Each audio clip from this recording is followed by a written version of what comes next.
August 2019, Privacy and Smart Home Devices.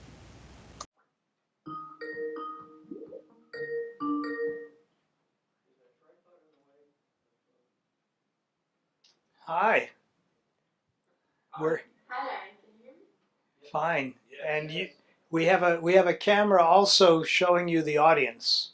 So you don't see me, you see the audience right now. So they're waving to you, welcoming you to our club. All right. So Vivian sent me a brief bio, and which I will read to you. All right. But I know more about her than that, so I'll share a little more too. So Vivian Motti is an assistant professor here at Mason in the Department of Information Sciences and Technology. She leads the Human-Centric Design Lab, and her research focuses on human-computer interaction, ubiquitous computing, wearable health, I need that, and usable privacy for smart devices. And she received her undergraduate degree at the Catholic University in Louvain, Belgium. And I've taught some students from there, and they're very sharp. So by implication, Vivian is very sharp. And she then got her master's and PhD at the University of Sao Paulo in Brazil, which is currently experiencing quite a bit of smoke from the Amazon fires. So we need to support whatever we can do to quell those fires. So that's my public service message. And without further ado then, Vivian, the floor is yours. Okay, great. So thank you so much, Larry, for the introduction, and thank you for the invitation to talk to this wise audience. It's a pleasure for me to reach out to the community to explain what we have been doing from a research and science perspective. So today I will talk about privacy in the context of smart home devices and what are the challenges that we are facing as designers, developers, and investigators in this domain, right?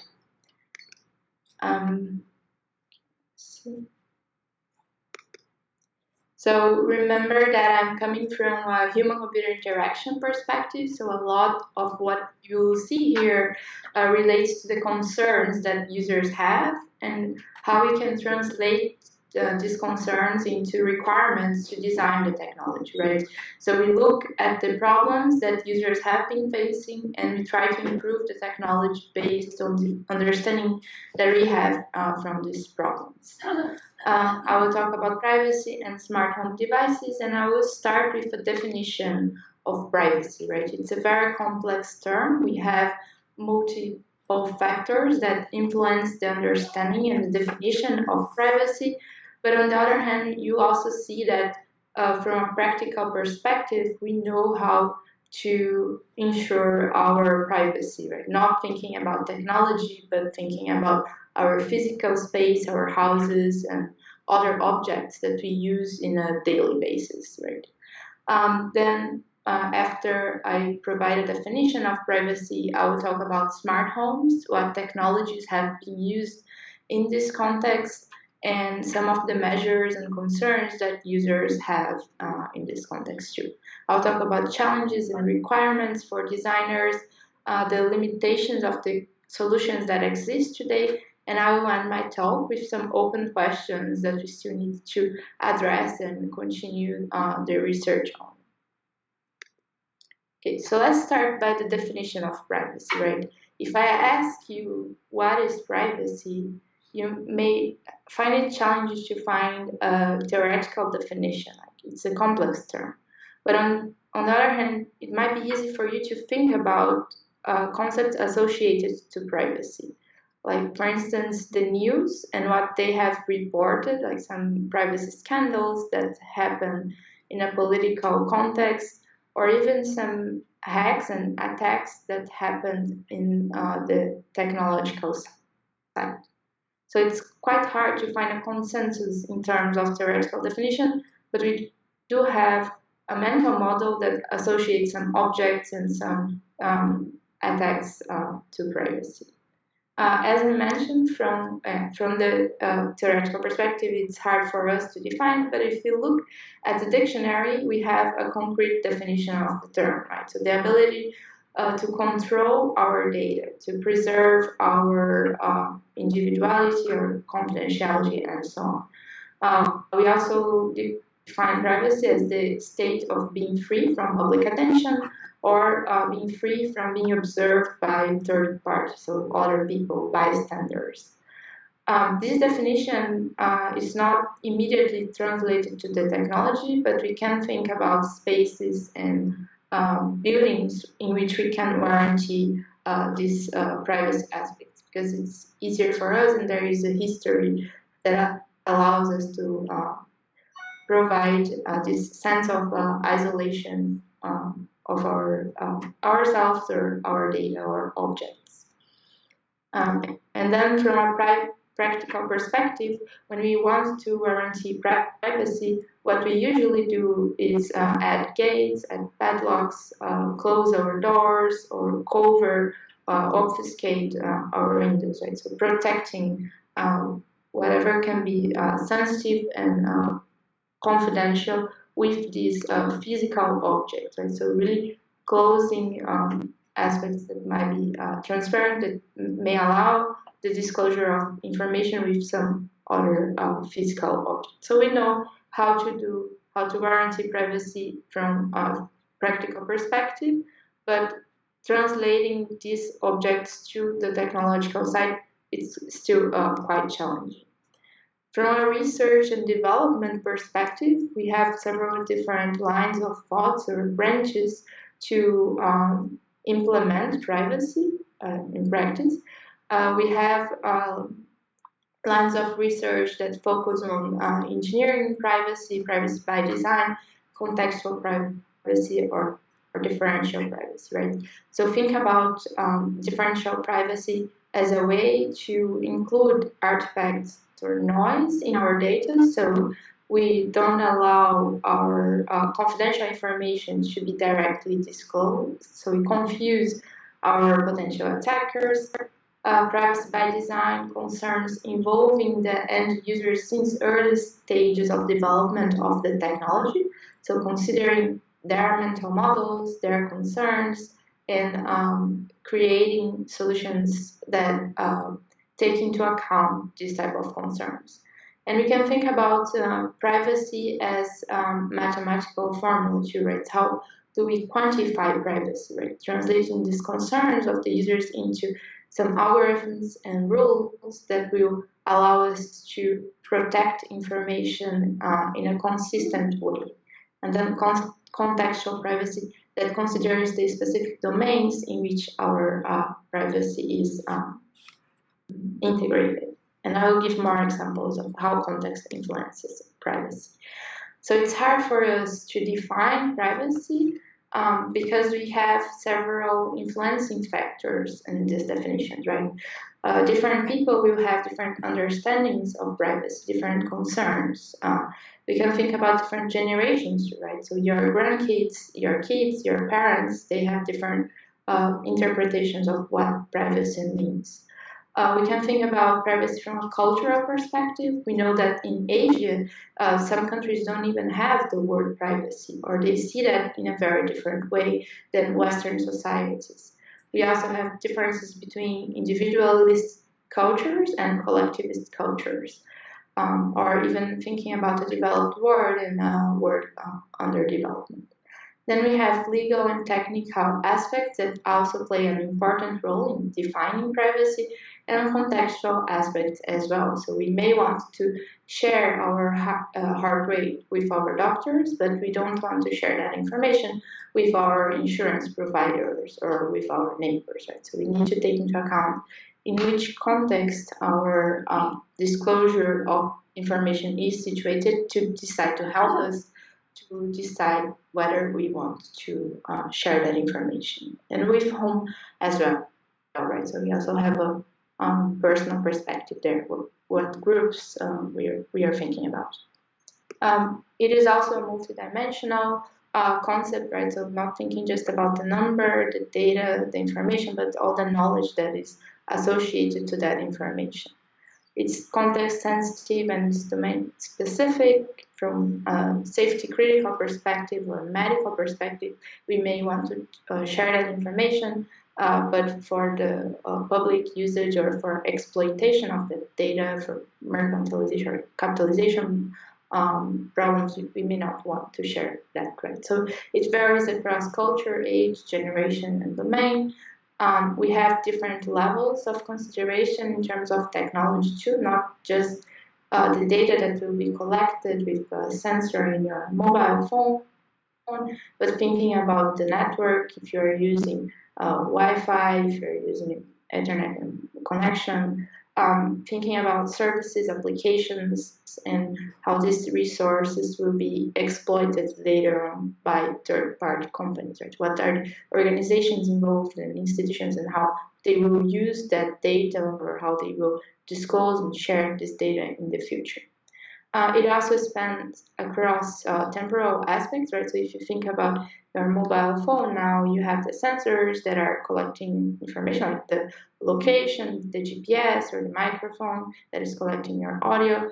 But today, we know that that information doesn't stay just in your device, right? That will be communicated to other providers, like your internet provider may have access to the calls that you have done. Not necessarily the contact information of your network, but how often you use your phone to call, for instance. So from the technology side, we have to think about data collection, transmission, storage, sharing, until the disposal of this data, right? So when and how it will be deleted or destroyed.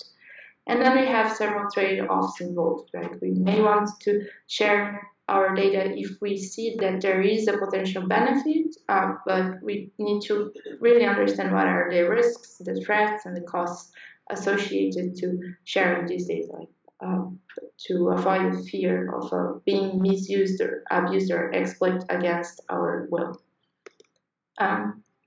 And then just to illustrate, we know that there are different levels in which privacy must be considered, not just like the number, the information, data, and knowledge, but thinking about the entire ecosystem of devices, right? So we know that we may use a wearable device that collects that information, but oftentimes this fitness tracker is connected to a mobile application. This mobile application might be synchronized to a social media network, right? So we need to think about these different levels when we are designing privacy controls too. And from a study that we conducted in the past, trying to look at the mental models of end users and specifically the visual aspect of privacy, we noticed that some teams emerge, 14 specifically, right? So we look at how, where, why, and who. So when people discuss privacy in an online context, for instance, using Instagram, Flickr, or other social media that involve pictures, images, and graphs, what are the mental models that they have in terms of visualization? So when they discuss the privacy and how they share objects, actions, and behaviors associated with, we see some gestures that they may want to execute when they want to guarantee privacy, or even like trying to obfuscate or close, prevent access by using a blind. And then who we have actors involved in this process of privacy, some political perspectives. This study has been conducted a few years ago. Today, if we do the same type of analysis, we may have different actors there too, but we know that privacy has institutions and organizations associated too. And then in terms of why we notice that users may or want to share that information or not, and then they try to justify why they want to share it, and then locations and places too. So this is smart to illustrate how end users perceive privacy from a visual perspective, right? From the perspective of designers, it's important that we know how to map our requirements to images, because that simplifies the interaction process, right? So if you are trying to create a new control for privacy settings, these illustrations will help users to immediately translate privacy to something that they know already. And in this study, we also created a taxonomy, so looking at specific actions that users take when they are trying to protect their privacy, right? So for instance, we had actions like locking or unlocking, observing, being observed, or destroying something, shredding something if they wanted to remove, to no longer have certain data types. Regarding the objects, we have sensors that allow the data collection, and we also have controls like padlocks, windows, or semaphore that allow the control of the access to that information. And storage and blockers were also identified. And then organizations, as I mentioned, we had some social media that were reported, and some political or governmental associations as well that worked on the regulation of our privacy. And then regarding people, we have some public persons that were disclosed, and this notion of circles too, right? So we may want to share data to our friends, but not to certain groups of individuals too. And then we have some subjective concepts related to the confidentiality of the data, fear, isolation, and so on. So this is more for the sake of definition, and that helps us to create privacy controls. And then looking specifically at the images that users shared, privacy actions were related to shredding, right? So destroying the data, hiding something, so using gestures, using clothes or accessory objects to hide that information, or spying, so using some objects to see in detail information that we are managing from a technological side. In terms of objects, as I mentioned, we have the sensors collecting our data, like microphones, cameras, or any other types of sensors that are included in our fitness trackers, the heart rate monitor, or in our mobile phones, like the GPS that will track our location. And then in terms of control, we have devices that will allow us to access information, objects that will allow access, like the doors, the gates, windows, or controls that are more specific, that will prevent unauthorized personnel to access our data or our space, as the padlocks, right? Then the organization, as I mentioned, social media is often associated to privacy because we know we have a large number of users. We have an aggressive strategy to maximize the potential of sharing information, but we don't have the right controls in place, or it's quite hard for our end users to set these controls in an effective way, right? And then we have political organizations too. And we have third parts, the companies too, that try to use that information that are often mentioned. Then people, this is an old study. If we redo, as I mentioned, today we probably have some other faces that will pop up when we look at what users are discussing about privacy and what visual models they have. And then specific concepts that are more subjective, that are associated to privacy, so isolation. We can think about isolation of information, or isolation ourselves, and solitude too. So this provides a theoretical background. So now we know that privacy is a complex concept to define, and that we have several factors that must be taken into account when we are devising these controls, when we are thinking about our end users, and we are trying to create solutions that are easy for them to use, to adopt, and to continue using as well. But how does that map to the smart home context, right? So smart home devices are characterized by a set of objects. It's an emerging technology that provides to consumers and to end users convenient features, You can think about Google Home, Amazon Echo as intelligent personal assistants that provide information, resources, and services for the end user. Right? So you can ask a question and you will get immediately the information that you are trying to obtain from your smart home device. You can also think about thermostats like Nest. That's one of the most popular devices in the smart home context. That's also can be pre-programmed to set the temperature in your house.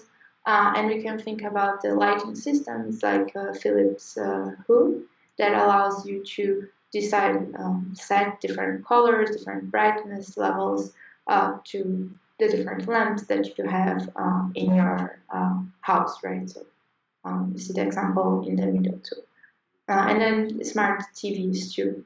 So just to get an idea, how many of you have a smart home device at your place now? Can you? Okay, so half of the room, right? Is this intelligent personal assistant like the Google Home, Siri? Can you raise your hand? Yeah. Okay, so that's good. Yeah, so the intelligent personal assistants like the Google Home and Amazon Echo tend to be the most popular devices, but every day now we see more and more technologies being created and becoming available to facilitate our everyday life too. And we know that from a commercial perspective, there is a large potential for these devices, right? So there is a huge economic impact too. But there are also Excuse several. me, Vivian. Vivian, could I interject for just a quick moment? Yeah, sure. Yeah, so you should add the Apple device to this screen. Okay, yeah, it's not a comprehensive list here, right? So I have just some of the examples. Just in case you make presentations to more Mac user groups, you know? Yeah, that's true.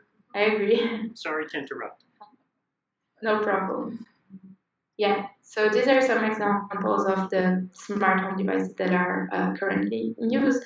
And you'll notice that they are used at different places in our house, that they serve different purposes, but overall they are connected to the internet. They have access to other technologies in our house, and you have network connections that allow them to communicate, usually to a hub that will allow you to define configurations and settings for this device, or even to a mobile app. Like I have the Philips lights at home, the hood, and it's connected to a mobile application, so I can set all the configurations by using my phone too. So these devices have this drawback that they can not always be standalone, so you know that you will have other points of contact to that information that you are collecting there too, which can pose additional risks for the privacy of your end users too, right?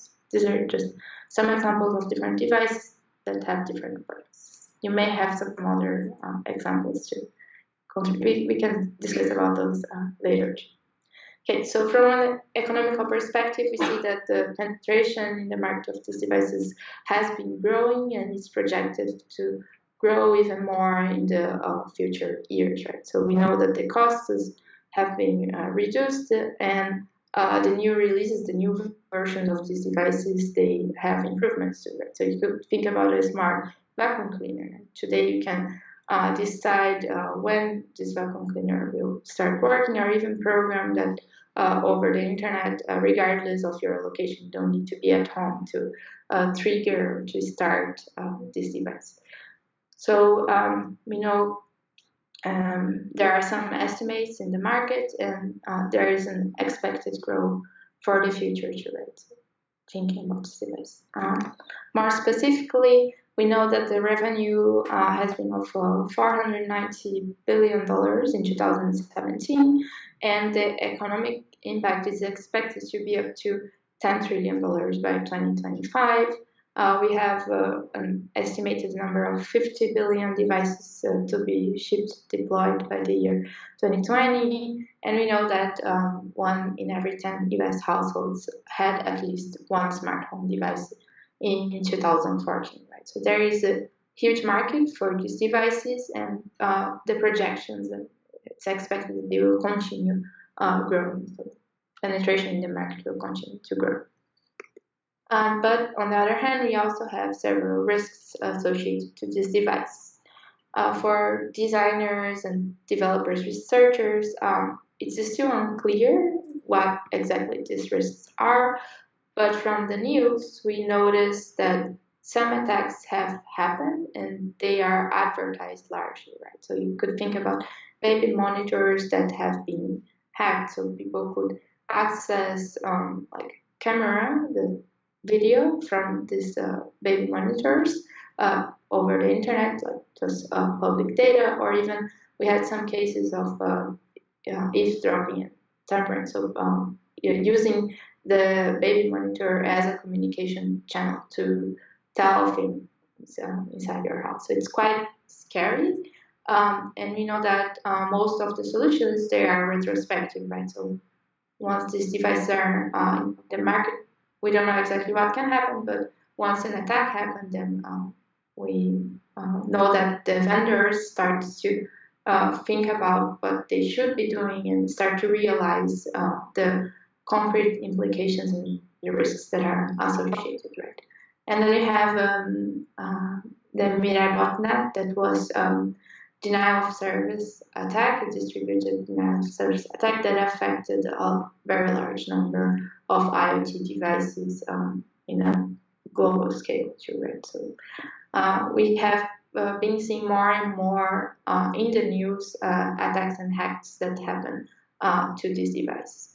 And we know that currently there is not enough concern from the vendor's perspective and not enough guidelines for technologists to create solutions that take into account the user's perspective, the risks. So it's still an area that deserves further exploration, immediate attention to. And we have several challenges associated to the creation of this privacy preserving controls, right? So you could think about the life cycle of devices, not just about creating a new fitness tracker and an IoT smart home device, but ensuring that once we know more about the safeguards that are necessary, we update, we upgrade the software and the hardware of this device, right? We have challenges associated to the physical accessibility of the device, so controlling the networks, providing access control to the right persons, and preventing that unauthorized personnel will have access to the data that is collected by these devices or that is being handled by these devices. So think about the physical connections, but the virtual connections as well here.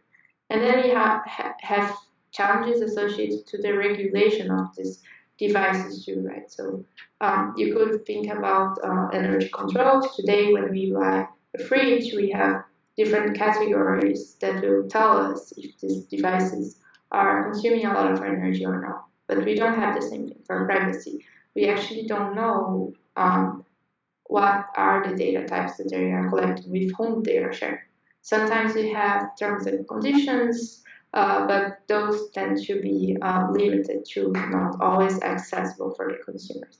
So we need to think more on how to combine these different perspectives when we are creating the technology too, and specifically about where the data is collected, how it is shared, and where it will, where it's stored to. So these are open questions in the domain. And when we look at the scientific side, these are some of the attacks that have been associated to the landscape of smart home devices too, right? So eavesdropping, network observing, social engineering, denial of service, more from a technical perspective. So these are the specific types of attacks that have been reported in the scientific literature and that are associated to smart home technologies, right? And from the technology side, the existing solutions, as I mentioned, they tend to be the terms and conditions. We usually have a very long policy that is described in technical terms, so not accessible to the consumer, to the end user. We have passwords that are used to protect our data, and we have non-disclosure agreements. These solutions, they are inherited from older technologies, right? We could think about social media, from websites, web applications, but we also know that these solutions, they tend to be very limited, right? So for instance, the terms and conditions and the privacy policies, they use technical terms that comes from the legislation, and it's hard for our end users to understand.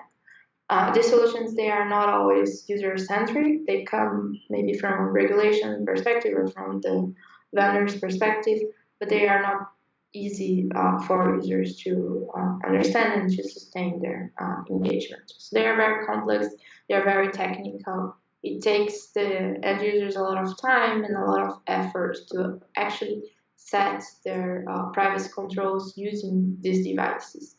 Also, because if you think that these devices, they have a different format, the paradigms that we used to have for privacy controls in the past, they are not always applicable, right? So if you think about the Google Home, you basically don't have any interface there. Just have the microphone, just a black box. It's hard for you to control directly on the device how to prevent that people who should not have access to the data will end up having access to the data, right? So we cannot immediately translate privacy controls from other devices to this smart home context.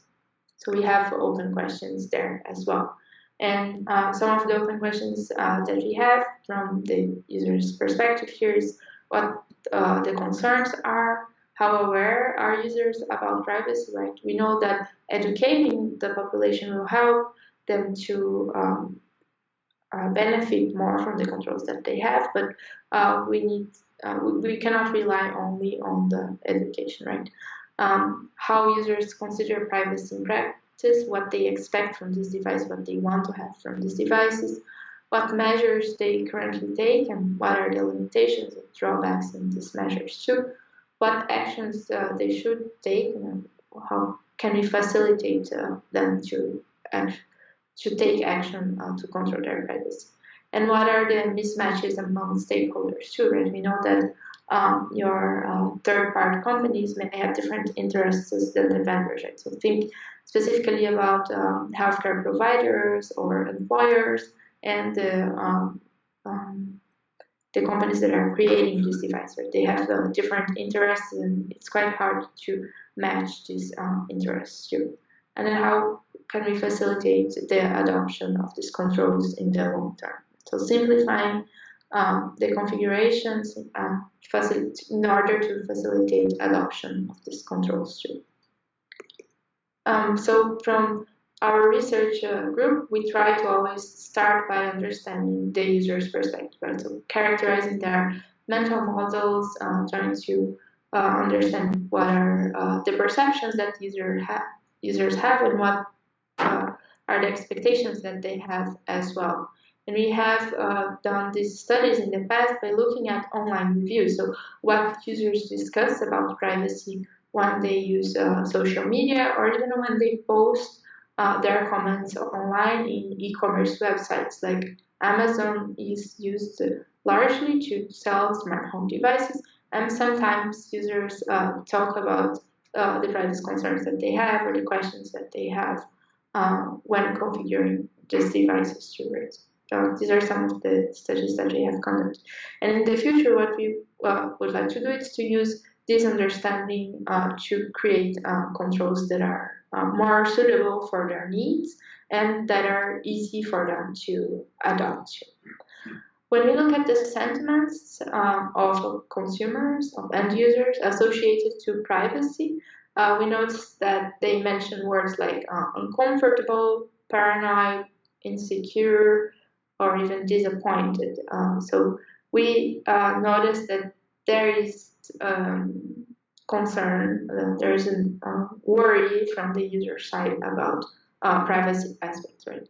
And more specifically, we noticed that there are three types of users.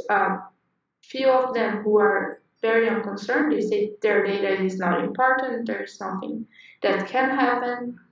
We see a lot of users who are divided, right? So they want to have the device to have the benefits, the convenience associated with, but on the other hand, they know that they don't have a lot of control, or it's not enough what they have currently available to negotiate on the sharing of the data, on the privacy aspects that they have. And you have also users who are oblivious, right? So they never thought about privacy. They never thought that their data is being currently shared with third parties, or that can potentially be used against them, misused to cause some harm in the future. So these are the three categories of users that we could identify, specifically looking at IoT devices and wearable devices from an online perspective. So looking at the reviews that they post, looking at the online forums of discussion, and also conducting interviews in this specific case with end users of fitness trackers.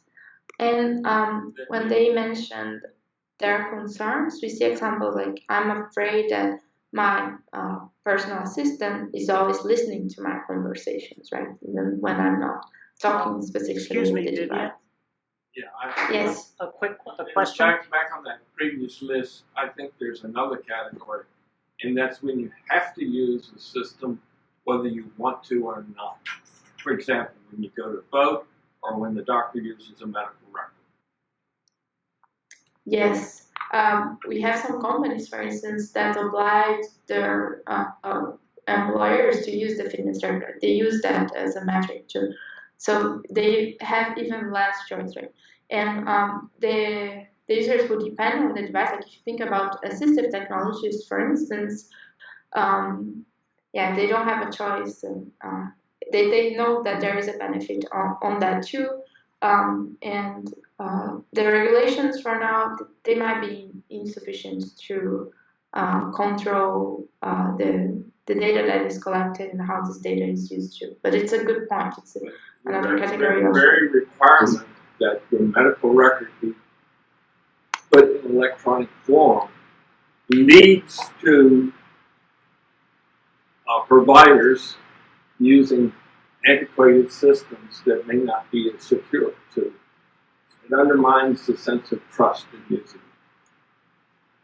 Also, in the voting situation, there was a recent article in the Wall Street Journal about electronic voting machines in Georgia. They're requiring them to phase out so they would have a paper audit trail. Now, if we followed that same philosophy, we would have paper medical records again. Go ahead. Yeah.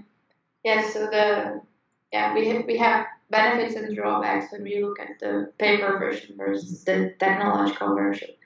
But yeah, sometimes it's easier to think that if we have a piece of paper and we just lock that in the cabinet, it's much easier for us to warranty that we have control, like if it's in a locked space too. But if it's in the technology, if it's in the cloud, for instance, it's much harder for you to warranty that you have control, because you do have an entire ecosystem that you need to warranty to cover. So it's more challenging. Okay, so looking at the specific concerns that users have here, they are worried that the devices are always listening to their conversations. We saw some examples of users complaining that these devices are collecting data about their neighbors too, or that the triggers or the key word that they use to communicate with their device not always work. So the device starts to talk to them even if they are not directly starting a conversation with the device. They worry that the users are being tracked, that the data is stored in cloud services, so you have to trust the provider of those cloud services too, like Google or Amazon. Some other worries are related to hacking the data or sharing the data, right? So they don't know exactly who the third parties are who will have access to the data, or they don't know how these third party may use the data later, right? So you could think about Cambridge Analytica as one of the recent scandals in the domain of privacy, not associated with smart home devices, but in a case in which the sharing of the data was not disclosed to users, so they were not aware about this problem, and they also didn't have how to negotiate that too. So, and it was not even the data of the end users, but all their contact information. So you have a larger problem there. And then some quotes from our users, the ones who continue using these smart home devices, the personal assistants. They say that they were concerned about eavesdropping and related privacy issues, but they love the device, so they continue using it. So they see the benefit, and they know that there's not much they can do about the risks associated. And then in terms of negative concerns that they have, I'm paranoid that this device will support furthering the evolution of loss of privacy, some generic concerns. And there is no privacy because every question that is asked is seen on the Alexa app, which should be private, but I'm disappointed with it, right? So we know that these devices are logging and tracking the user's information, and users know that they may not have control about this monitoring that is happening there too. From measures that users currently take, we noticed that they mentioned that they delete the history of audio and text data. They don't want to keep their information stored there. They turn off the device when it's not in use, so just switching off and plugging it. And they decide to purchase the device from a trusted vendor, right? So these are some examples of measures that users commented when discussing privacy of smart home devices in an online context.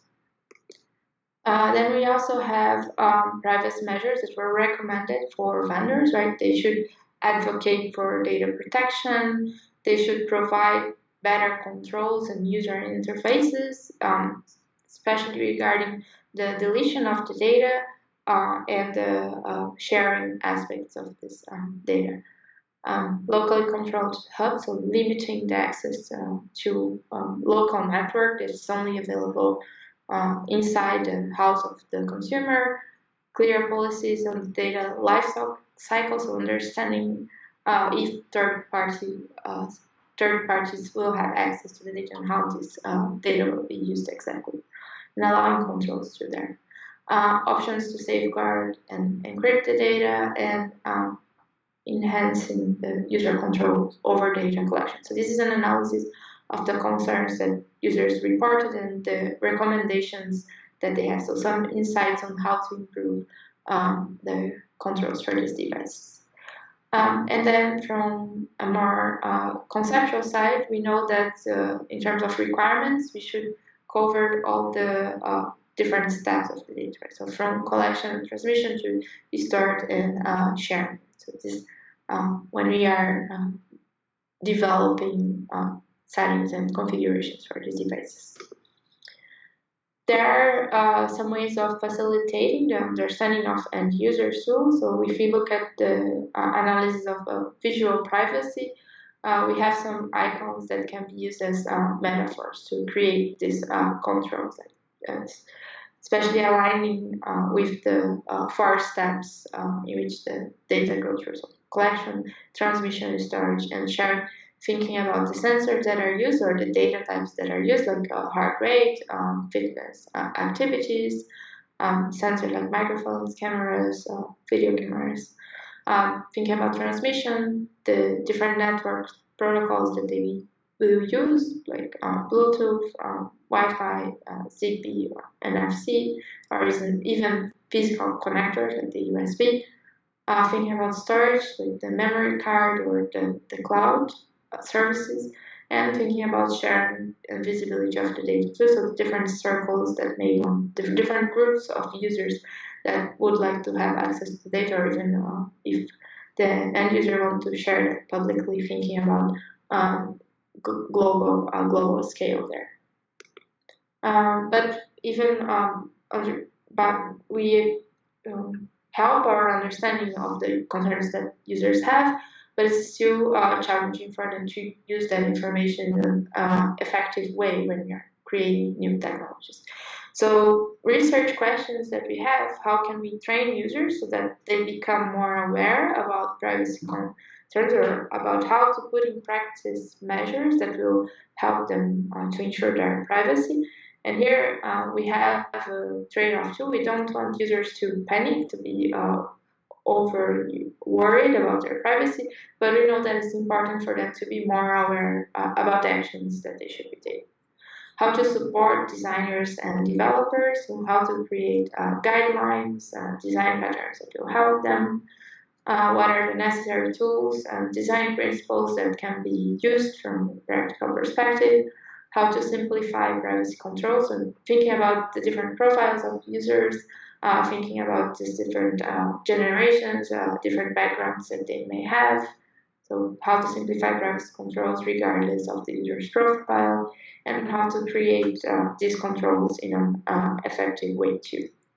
Some future directions that we would like to investigate: how to quantify privacy, right? So trying to automate, or to have semi-automated controls and algorithms that facilitate the privacy settings for end users. We know that they don't want to spend a lot of time, a lot of effort setting their device, right? So if we can facilitate that, that may help to ensure the adoption. Using the metaphors, or using mental models from a practical perspective to simplify the understanding of users, define privacy frameworks for these devices, and how can we personalize privacy too, right? So thinking about individual perspective, thinking about the cultural aspects and what's necessary, so that we really bridge the gap between what users expect from these devices, from the privacy controls, and ensure that we can provide this to them as well. So as final remarks, privacy is a multidisciplinary concept. We have several influencing factors, so it's quite hard for us to define one single solution that will work across technologies, across operating systems, for different vendors, and that will meet the needs from individual users too.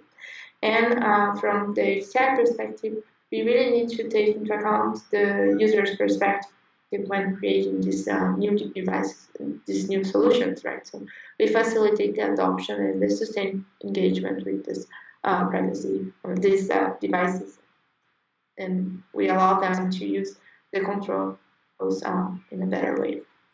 So I would like to acknowledge the sponsorship of NSF and 48 in a project that we have received funding recently to improve the design of these controls. And I would like to finish. So we have, with acknowledgements to our research group, especially my graduate student, Chola, who has been working in this area. These are some of the publications that we have recently published in this area. And I will finish with so my contact information. If you have any questions, if you would like to follow up in this area, and I'll share with a cartoon. So there was a recent tweet about the usage of Alexa, right? So we are being monitored, we are being heard, and there's not much we can do. And we also have a very funny example of smart home devices and ransomware, and how the intelligence that we provide to these devices can be used against us too, right? So our goal is to create devices that are independent and that really understand us, but we always have to think about how these devices will use this information against us too. Okay, so I would like to thank you for your attention and open the floor for questions and discussions.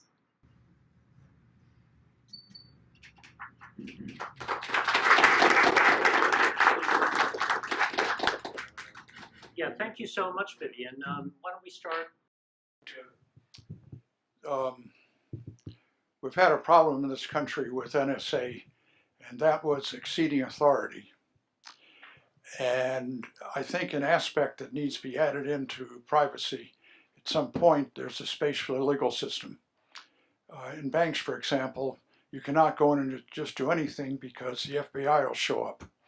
And I think there's an area that's not being very well addressed as to what's the proper balance and role of regulations, laws, and penalties in ensuring privacy. You and I cannot go and tap NSA. The Congress has to.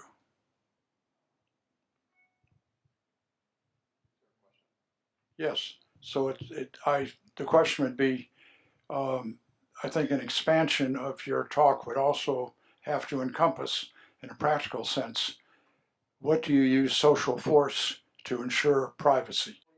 I have a comment to add to that. I had spent many excruciating hours sitting in front of Congress. It isn't fun working in the intelligence community and responding. But one of the critical lessons I learned there was they know what's going on. They really do. Until they walk out of that room. So like so many of the problems we have today, it's the electorate. That's what makes the difference in these kinds of issues and so many more, to get them to really pay attention. But the president and the Congress know what's going on. So your point is they know what's going on and are not doing anything about it. Pick a topic. Well, in some of those hearings, they seemed very ignorant of, a year or so ago when they were holding hearings. There are two significant oversight committees in the Congress, in the Senate, in the House. The intelligence oversight committees, which were created out of a previous unfortunate incident some years ago, specifically for that purpose, to ensure that at least someone in Congress knew what was going on. And it's still there. I have a quick comment. Yeah. Oh, did you want to respond? Go ahead. No, you can. Yeah. So you can go ahead, do the comment, and then I will. Okay. There's an article today or yesterday in the New York Times that NSA and the FBI are pushing forward. They want the right to surveil everyone without any limitation, and they want that encoded into law. They're working to make that happen.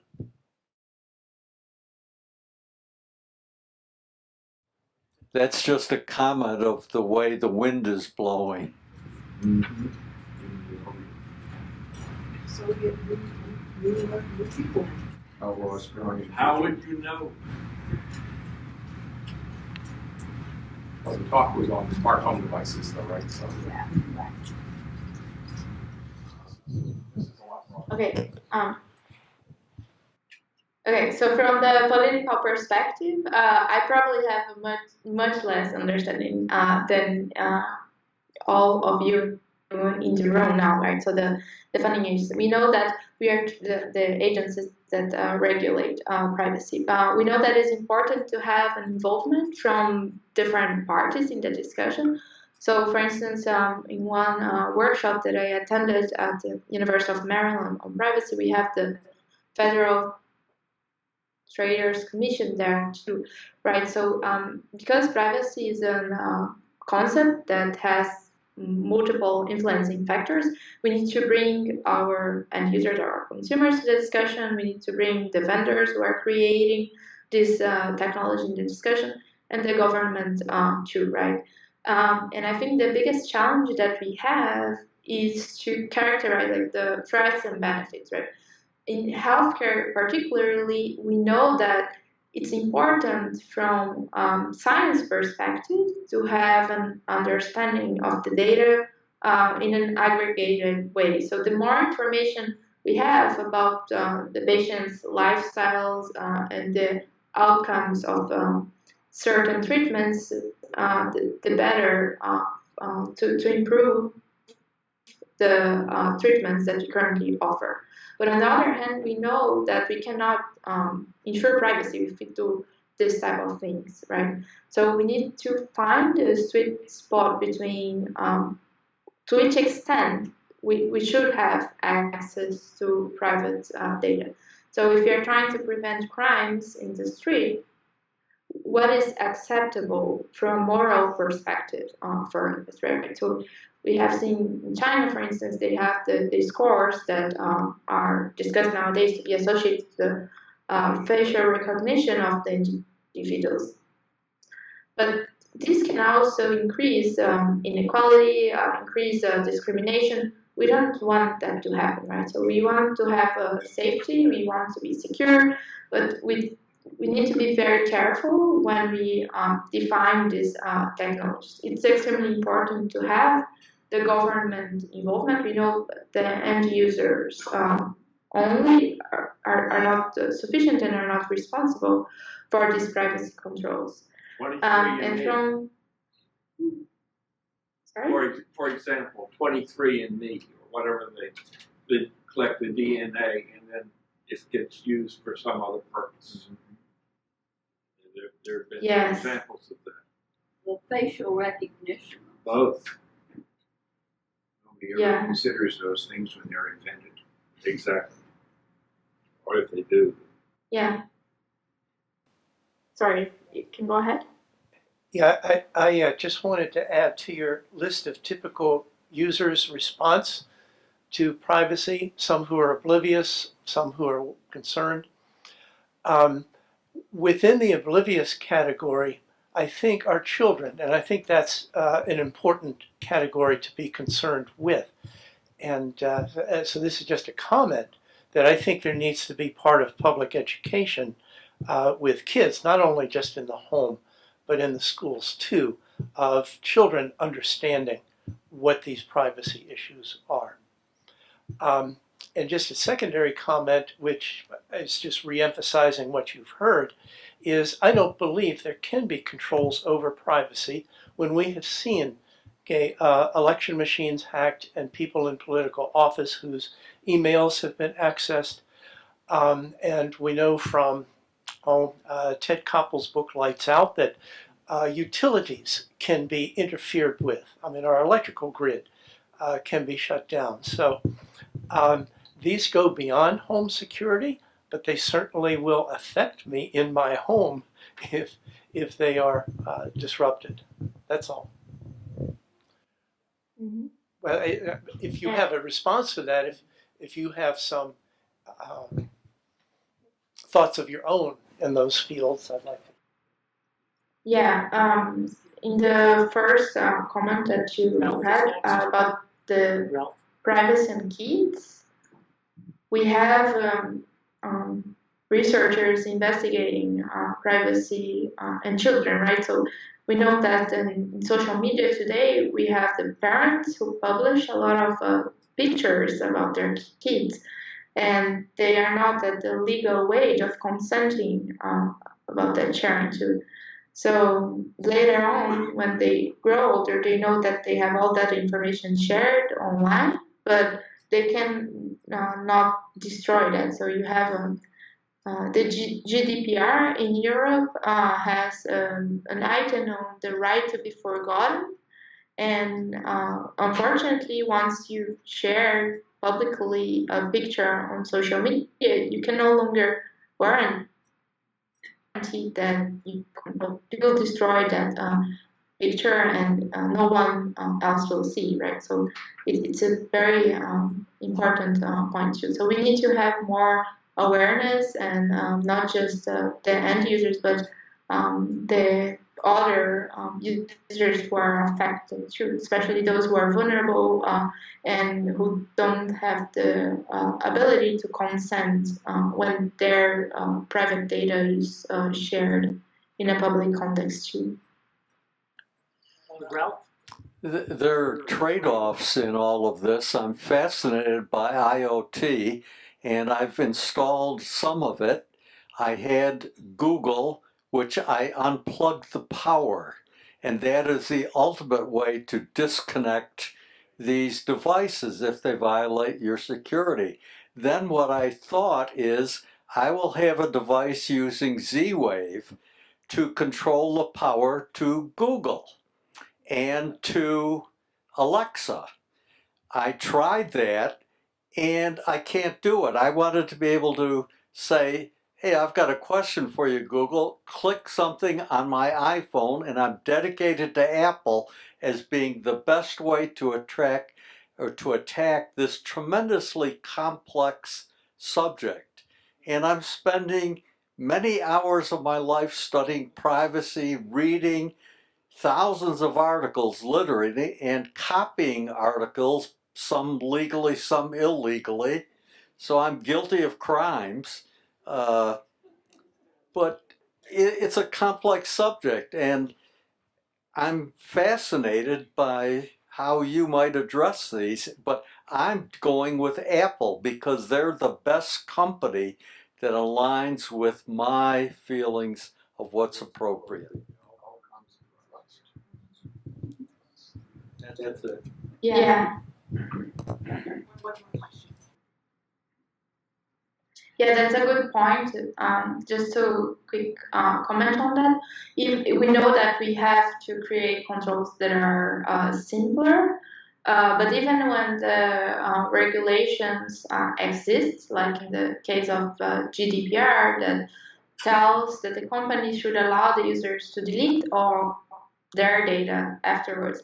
We know that they've added that option in the privacy controls, but they made it still hard for users to find it because it's not on their best interest to not have users, right? To delete all the data. So they still want to have access to that. So they try to comply with the law, but they don't do that in the benefit of the user, right? So that's a good point. Okay, one more question over here. Yeah, it seems to me that the manufacturers of smart home devices have little or no economic incentive to spend money doing research and implementation of privacy. Do you have any thoughts on what kind of pressures might be brought to bear on them to actually spend to attend to some interest in protecting our privacy? That's a good way for us to end. Please. Yeah. Okay, so you are asking about the incentives for the vendors to comply with the regulatory frameworks, right? Yes. Yeah, okay.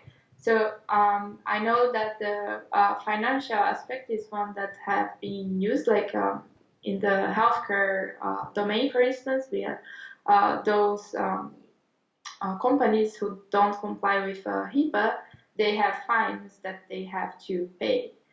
So this is one of the negative reinforcements that have been used to ensure compliance. But we also know that there is a calculus there that sometimes it's so expensive for them to hire like a security consultant or to comply with the laws that they just make the math there and not always comply with. And from UK perspective, what they have been discussing is to also use these labels, right? So if the regulatory frameworks demand the companies, the manufacturers, to include privacy labels that tell how compliant their technologies are with the government, then the consumers have to some extent the choice, right? So they would only purchase devices that are compliant or compliant to in the best way possible to the government regulations. So I think these are two ways that can help consumers to have more control and companies to think more carefully about how they integrate privacy controls in the devices too. Everybody, let's give a big hand to Vivian Motti. Thank you. Vivian, you have just opened our eyes about the layers of complexity involved in this and helped us work out different ways of thinking about it. And we'll look forward to keep in touch about your work. Thank you so much. Yes, thank you for your time. Feel free to write me an email if you would like to discuss more about it. And I invite all of you to join the later session on the focus group too, if you would like to contribute with your experience and your insights into the design of privacy controls too. Thank you and have a great day. Okay, thank you.